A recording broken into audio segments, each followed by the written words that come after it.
Hello, welcome on in everybody. The new patch has hit the PTR and we finally get to see our first glimpse of the upcoming 3v3 PvP arenas in New World. On top of it, we're going to be getting PvP rewards, PvP ranks. There's going to be a lot of changes to combat that hopefully mixes up the pretty stale root stunlock meta that we currently have in the game. And that, of course, is just the few changes that I have to mention in the intro here. The full changes, of course, I'll be going over in this video. And I will be uploading a video with gameplay footage of the new PvP arenas, as well as going over how the new PvP rewards and ranking system work in the very near future for you guys. I got to get on that PTR and test it myself. Without further ado, let's take a look at those patch notes.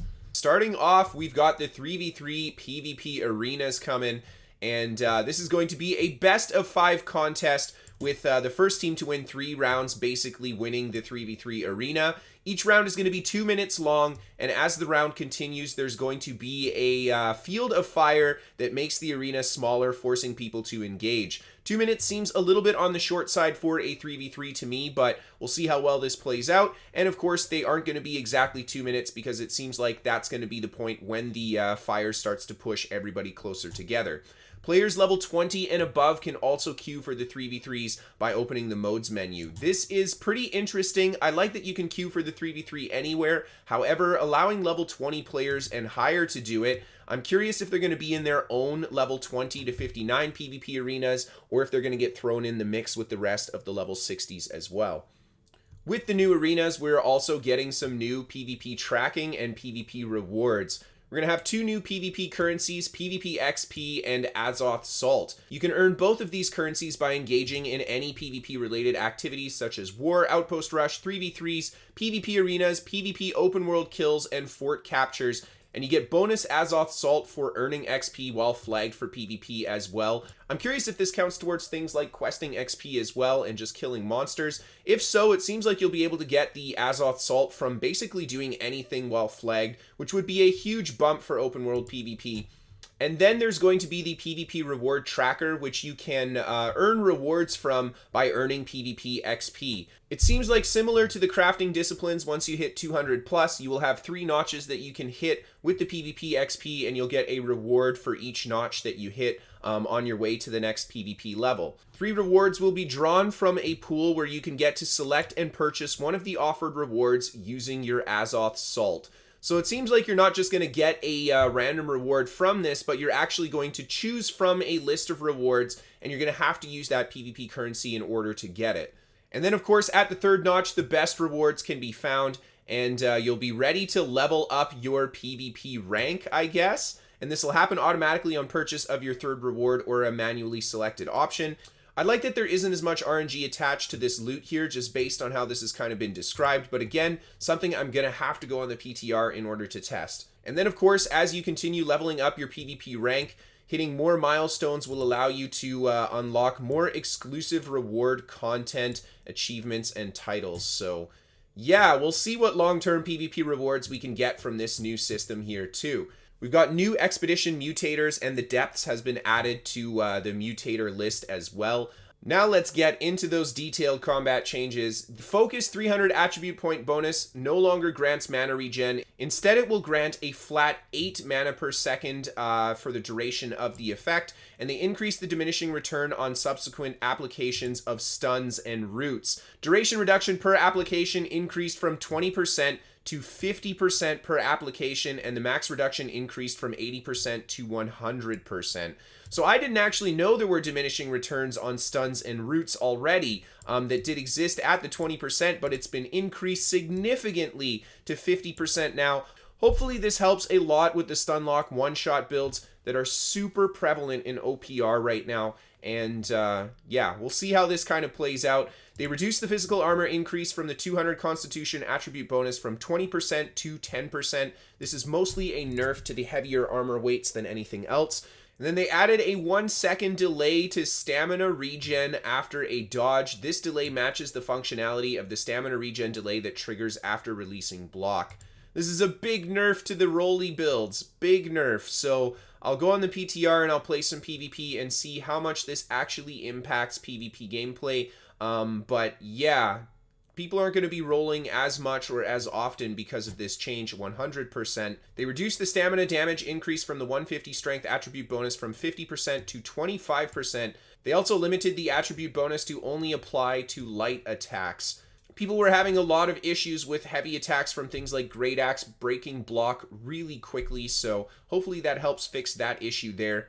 And they updated the equip load healing bonus to be multiplicative. Now all of the healing bonuses from equip load, positive or negative, will be added on after all calculations have been made, meaning it will have a larger and more consistent impact on healing. So this is good for light armor, bad for medium and heavy armor, because when we go down towards the other changes, they removed the medium equip load healing bonus and they increased the reduction in healing to the heavy equip load. Heavy armor will now reduce your healing by 30%.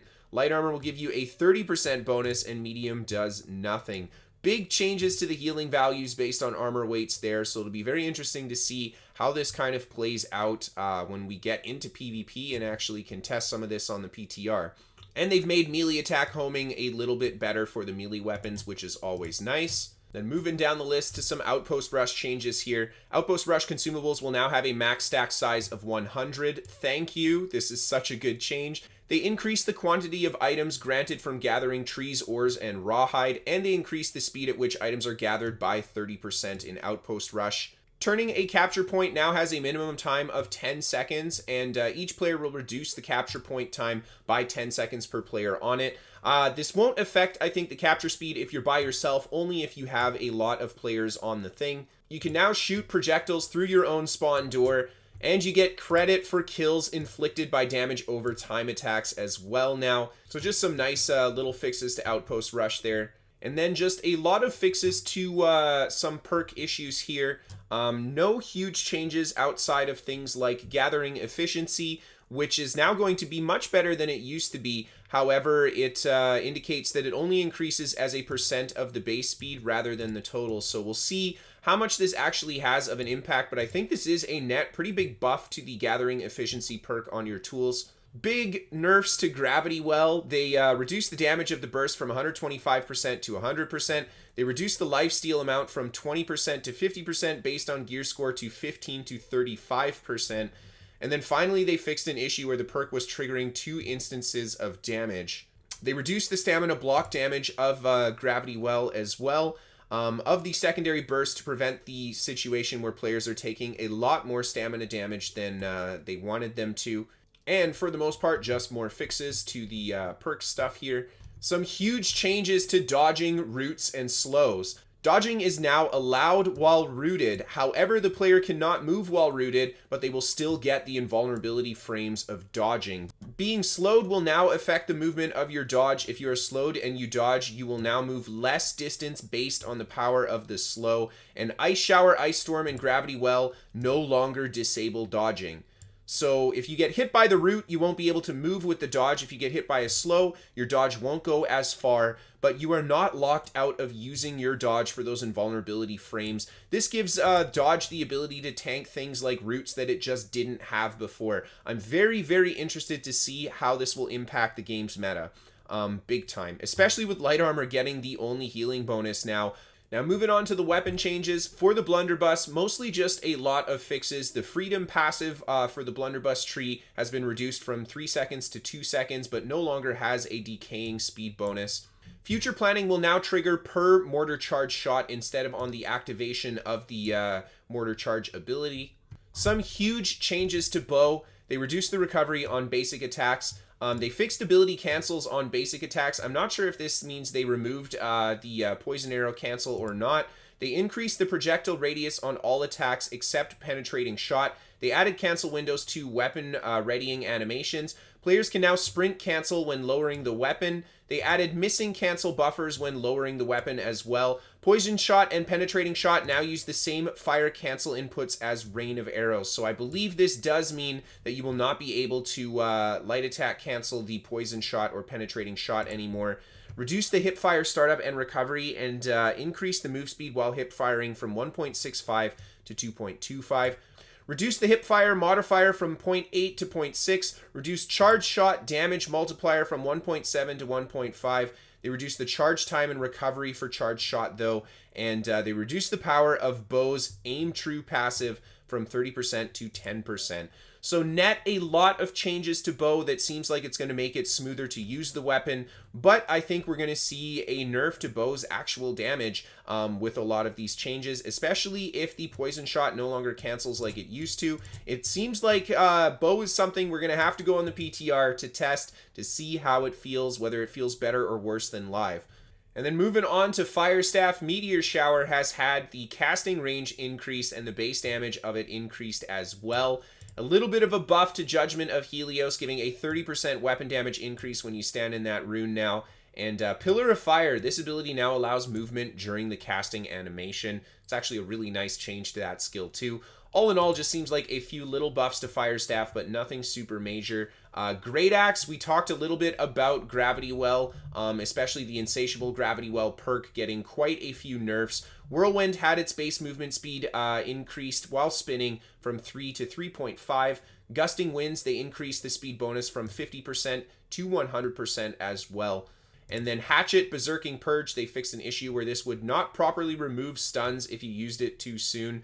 And then the Ice Gauntlet, there's been some pretty big buffs to the Ice Pylon ability. The damage increased from 50 to 75% weapon damage. The Pylon health increased to 20% of the player's max health as well. Moving on down to the Life Staff, there's been a handful of fixes, and there have been some changes. Targeted Heals, these abilities will now allow movement while casting, kind of similar to the Pillar of Fire change. And then Light's Embrace increased the cast time to 1 second on this guy. And then they also reduced the healing bonus per buff from 30% to 15% for Light's Embrace as well. So a bit of a nerf to the Life Staff there.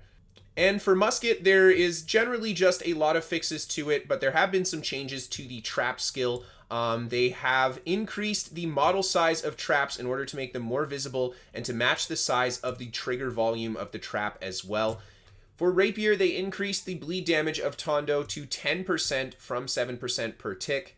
And then for Spear, they increased the hit shape sizes for basic attacks, Skewer, Perforate, and Coup de Grace, which should make it a little bit easier to just generally land attacks with the Spear. Sword and Shield just had some fixes to it for the most part.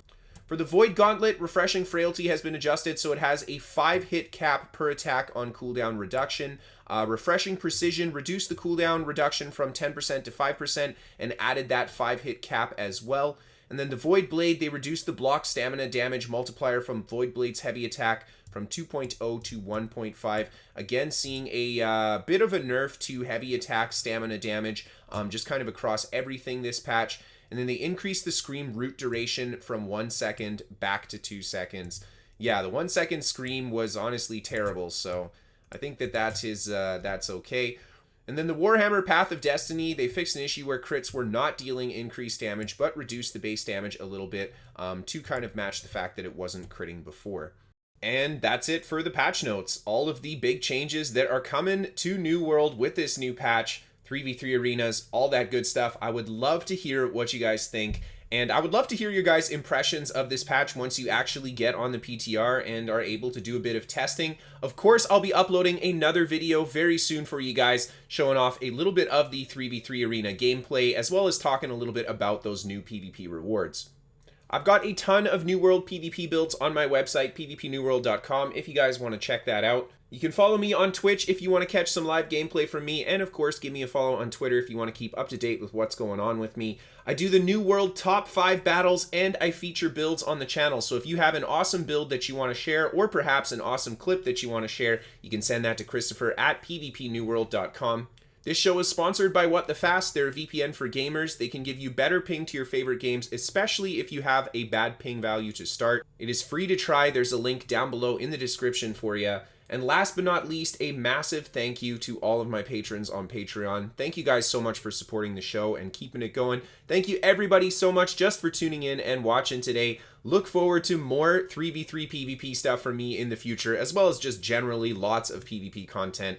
As always, thank you for coming. Have a great night, everyone, and I'll see you next time.